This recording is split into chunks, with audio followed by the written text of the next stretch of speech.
Ngayong araw mga dre ay nag-akit si Adi na mamalengke. So ayan, nilakad na kami palabas ng bahay at nag-abang ng tricycle.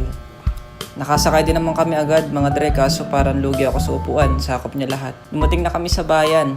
Si Adi, natuson ako agad kumuha ng basket. Kala mo noon, madami siyang bibilhin. Tapos na kami mag-grocery niyan. Bumili na kami ng ulam namin ngayon. Sabi niya parang gusto daw niya yung karning baboy. Alam na, edimatic, sinigang na baboy ito mga dre. Ako na naman magluluto niyan at bumili kami ng mga lahok.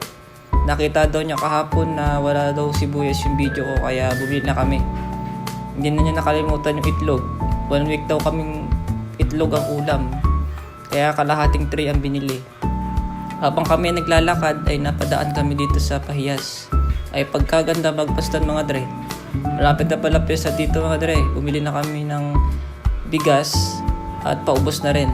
3 kilo lang muna at kami lamang 2. Bumili din muna kami ng tinapay at magutom. Tapos yan, inakit ko na siyang umuwi at baka kung ano pa ang bilhin. Nagtuturo na kung ano-ano kaya sabi ko tara na sumakay.